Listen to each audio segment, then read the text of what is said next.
सदर मुमलिकत आरिफ अलवी ने कौमी असम्बली का इजलास आज तलब कर लिया। ऐवान सदर से जारी बयान में कहा गया है कि सदर मुमलिकत ने इजलास तलब करने की मंजूरी मखसूस नशिस्तों के मामले के हल की तवक्को के साथ दी।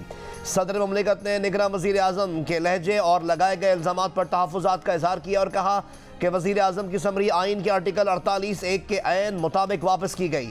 मेरे अमल को जानिबदार अमल के तौर पर लिया गया। निगरान वज़ीर आज़म का लबो लहजा काबिल अफसोस है। सदर मुमलिकत को आम तौर पर समरीज़ में ऐसे मुखातिब नहीं किया जाता। अफसोसनाक अमर है कि मुल्क के चीफ एग्जीक्यूटिव ने सदर मुमलिकत को पहले सीगे में मुखातिब किया। निगरान वज़ीर आज़म ने समरी में नाकाबिल कबूल ज़बान और बेबुनियाद इल्ज़ामात लगाए। अपने हलफ के मुताबिक हमेशा मारूजियत और गैर जानिबदारी के उसूलों को बरकरार रखा। सदर इंतखाबी अमल में बेज़ाब्तगियों और हुकूमत कायम करने के अमल से गाफिल नहीं हो सकता। ये रियासत की जिम्मेदारी है कि अवाम की राय और मैंडेट का सब एहतराम करें। मौजूदा इंतखाबी अमल में ऐसा नहीं किया जा रहा। 21वें दिन तक मखसूस नशिस्तों के मामले के हल की उम्मीद के पेश नज़र इजलास तलब किया जाता है। ज़राए के मुताबिक सदर मुमलिकत ने कौमी असम्बली इजलास बुलाने की समरी पर बुध की रात 11:15 दस्तखत किए। इससे कई घंटे पहले कौमी असम्बली सेक्रेटेरिएट की जानिब से आज सुबह 10 बजे इजलास का नोटिफिकेशन जारी किया जा चुका था। कौमी असम्बली इजलास में आज 9 मुंतखब अरकान हलफ उठाएंगे। इत्तेहादी जमातों ने मुस्लिम लीग नून के अयाज सादिक को कौमी असम्बली के स्पीकर के ओहदे का उम्मीदवार नामजद कर दिया। पीपल्स पार्टी के गुलाम मुस्तफ़ा शाह डिप्टी स्पीकर के ओहदे के लिए नामजद। एहसन इकबाल ने कहा कि चेयरमैन और डिप्टी चेयरमैन सेनेट का चुनाव भी इत्तेफाक राय से किया जाएगा। नवीद क़मर ने कहा कि तमाम इत्तेहादी मिलकर वोट देंगे।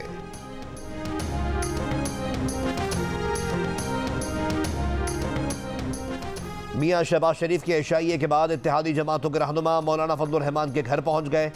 वज़ीर आज़म, स्पीकर, डिप्टी स्पीकर और सदर के ओहदे के लिए मौलाना से ताउन मांग लिया। फजलुर रहमान ने कहा कि JUI के अरकान आज कौमी असम्बली में हलफ उठाएंगे। हमने हमेशा मुल्क में जमहूरियत की मजबूती और पार्लिमान की बालादस्ती के लिए मुस्बत किरदार अदा किया। स्पीकर के ओहदे के उम्मीदवार अयाज सादिक ने कहा कि मौलाना फजलुर रहमान के पास वोट के सिलसिले में हाजिर हुए थे। मौलाना फजलुर रहमान सोच कर हमें जवाब देंगे। मौलाना फजलुर रहमान के हमसे नहीं हालात पर तहफ़्फ़ुज़ात हैं।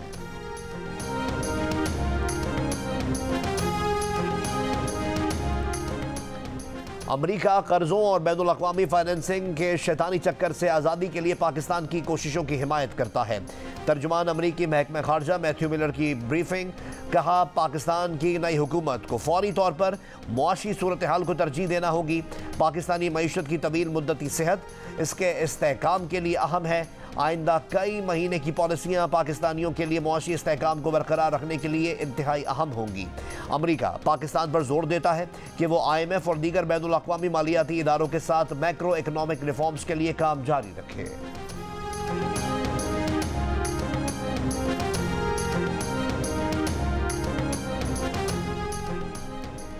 IMF कर्जा देने से पहले पाकिस्तानी इलेक्शन की 30% नशिस्तों का ऑडिट यकीनी बनाए। PTI का IMF को खत मंजर-ए-आम पर आ गया। खत बानी PTI की हिदायत पर उन्हीं की जानिब से लिखा गया। खत में लिखा गया कि IMF कर्जा देने से पहले गुड गवर्नेंस से मुतालिक अपने ही तय करदा उसूलों की पैरवी करे।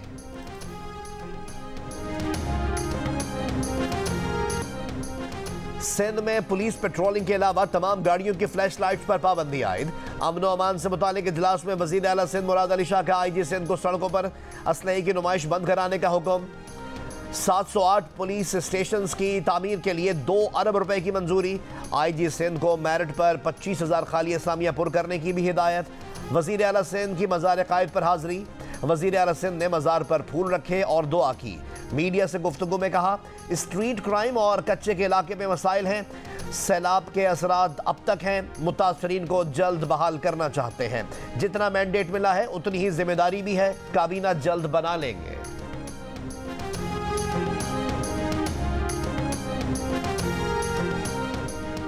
चीन ने पाकिस्तान का $2 अरब का कर्ज रोल ओवर कर दिया। वजारत खजाना के जराये के मुताबिक चीन से $2 अरब 7.1% शरह सूद पर उधार लेकर रखे हैं।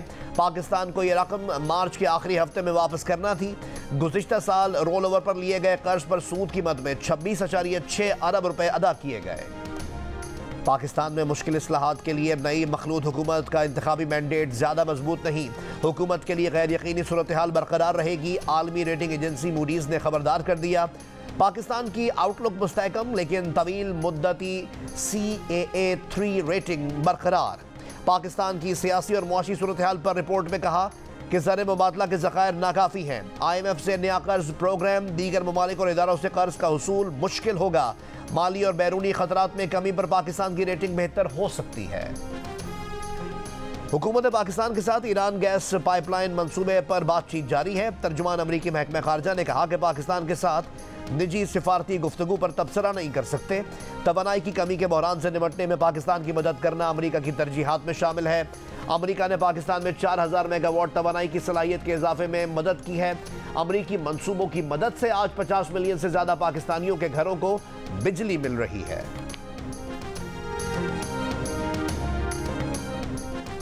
नौशेरा में स्टेज ड्रामों के जरिए लोगों के चेहरों पर मुस्कुराहट बिखेरने वाला आर्टिस्ट अफजल नाज बीमारी, गुर्बत और मुफलिसी के बायस घर के एक कमरे में चारपाई तक महदूद।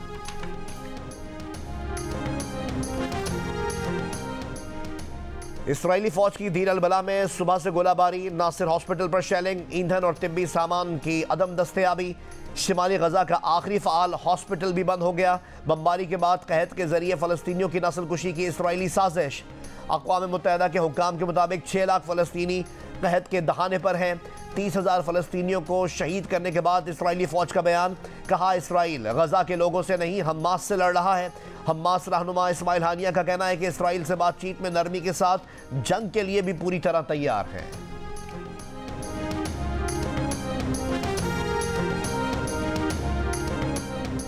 अमरीकी सदर जो बाइडन ने कहा है कि सऊदी अरब इसराइल को तस्लीम करने को तैयार है। एक इंटरव्यू के दौरान बाइडन ने कहा कि वो कतर समेत 6 अरब ममालिक से राब्ते में हैं। गजा में जंगबंदी से हमें उस समत में आगे बढ़ने का मौका मिलेगा जिसके लिए बहुत से अरब मुल्क तैयार हैं। इसराइल का वजूद बरकरार रखने के लिए 2 रियासती हल ज़रूरी है। इसराइल ने रफ़ा में फ़लस्तीनियों की जानों का तहफ़्फ़ुज़ यकीनी ना बनाया तो आलमी हिमायत खो देगा।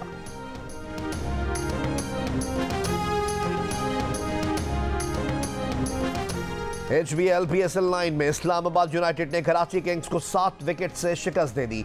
166 रन का हदफ इस्लामाबाद यूनाइटेड ने 19वें ओवर में हासिल कर लिया। कॉलन मिनरो ने 82 और एलेक्स हेल्स ने 47 रन की इनिंग्स खेली। आगा सलमान 25 और शादाब खान 10 रन के साथ नाकाबिले शिकस्त रहे। अफगानिस्तान और आयरलैंड के दरमियान वाहिद टेस्ट में अफगान टीम पहली इनिंग्स में 155 रन बनाकर आउट हो गई। इब्राहिम जदरान 53 और करीम जन्नत 41 रन बनाकर नुमाया रहे। मार्क एडियर ने 5 खिलाड़ियों को आउट किया। आयरलैंड ने दिन के अख्ताम तक 4 विकेट पर 100 रन बना लिए। मैच जियो सुपर से बराह रास्त नशर किया जा रहा है। और किस खिलाड़ी को अपना बैटिंग ऑर्डर बदलना होगा, बताया अब्दुल रज़ाक ने। पेशावर ज़ल्मी का सबसे अहम बॉलर कौन है, निशानदही की कायनात इम्तियाज ने। हारना मना है कप में मामला संगीन क्यों होते जा रहे हैं, जानिए प्रोग्राम हारना मना है में रोजाना रात 11 बजे सिर्फ जियो न्यूज़ पर।